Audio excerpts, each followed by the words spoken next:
My name is Monica Cornetti, and I am the founder and CEO of an organization called Sententia. And at Sententia, we do gamification design strategies. We work specifically in the arena of talent management. So anything in corporate learning, talent development, organizational development, we design gamification strategy for both low tech through to what we're here today to talk about how to apply it in e-learning.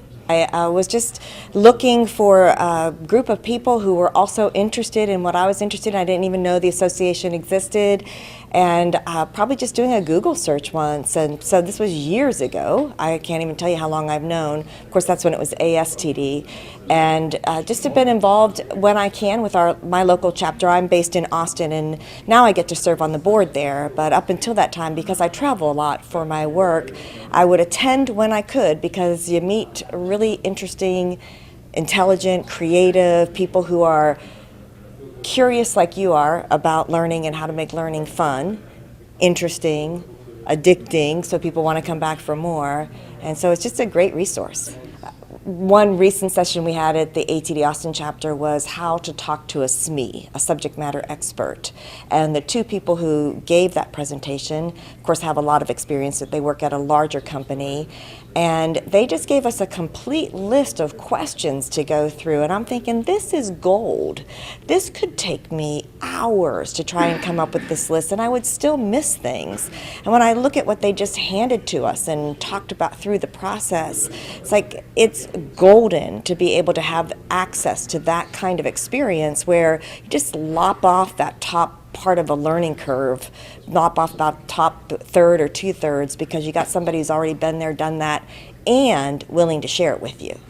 I enjoy e-learning projects that we add the gamification to it, that we look at how we can get our learners engaged. A lot of e-learning programs, they get relegated to that what we call checkbox training, where it just has to get done, and so we're trying to scale it.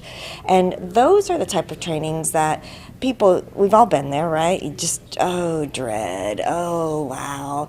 And we can really actually make it a lot more fun. And some people want to give pushback to fun because, well, that's not what we're paying them to do it, they should do it. Well, how's that working for you? Because just because somebody should do something doesn't mean they will and are. So when we look at the e-learning, I just like to see if it's good, let's leave it alone, and focus on things that we can make more engaging, more interactive, more dynamic, so people actually learn something from it.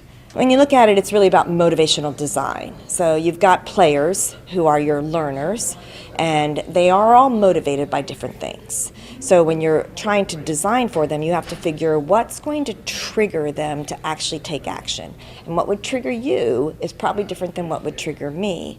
And so when we're looking at our design, we have to be savvy in that to realize that there are hundreds of mechanics. Doesn't mean we should use them all. Just because you can doesn't mean you should. And how can we get the right mechanics in there to trigger action? So what we're doing is we're taking game elements, game mechanics, the dynamic of games, things that make games addicting, and moving that into a non-game context to solve problems, change behaviors, increase learning, stickability. I read a lot. I belong to a network of gamification gurus globally, so there's a lot of information that they make available out there to each other. I use my social media quite a bit to connect with people that I didn't know the knowledge that they had. So social media is a great source for me to go out and find information. The ATD chapter, of course, we have special interest groups that if you're particularly looking for one topic, you can plug into those. So I'm always out there I'm very high, curious, motivated. So it's always a little bit too much information for me rather than not enough. I always need to say, okay, enough learning for today, let's get back to work. Future of e-learning, I think that corporations would like to think that it's the answer to scalable learning programs. I think that learners are excited about it, but we have a job in instructional design and delivery of it to really make it something that the learners want to engage with. So it's definitely here to stay. I don't think it's going to be the end all. I think that people still like contact with somebody they perceive as an expert. I think they still like to have interaction where they can actually, people's favorite topic is themselves. So they want to be able to apply it to them. Okay, this is good, but I got something to say here. And so they want to be able to interact with peers and have access to an expert and talk about their particular situations. So I don't think instructor-led training is ever going to go away as much as corporate would like it to because of cost scalability. But when you look at the cost of design, instructor-led training is significantly lower than a full-blown e-learning program. So you're paying for it somewhere. Pay it front end, back end. You're going to pay for it somewhere. I really wanted a place to serve. I travel a lot for my business, and I learned early, when I was much younger, that the way to make friends is to serve together, to work together. And so since it's like-minded people who are doing what I do, it was just a great place to plug in, to make friends, and then give back to the community I'm the VP of Professional Development for the Austin chapter. So I am supposed to be the curator and the clearinghouse of news and information for learning in Austin. So it's quite a challenge for me. It's like the gauntlet thrown of the clearinghouse of information. Wow, that's a pretty big job. But so I get to plan special days of learning that are important for our members. And it gives me an opportunity to plug in the little bit that I'm actually in Austin. I get to be with a group of people who are very much engaged in the same type of thing that I am. Because I'm high, curious, motivated. I really am going for the information.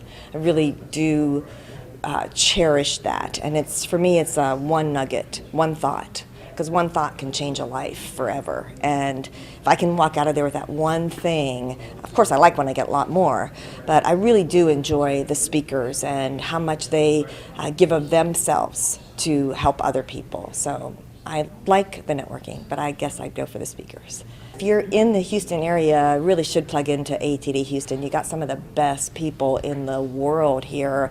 I've gotten to meet a lot in my travels. We work with ATD chapters with gamification, and Houston has it going on.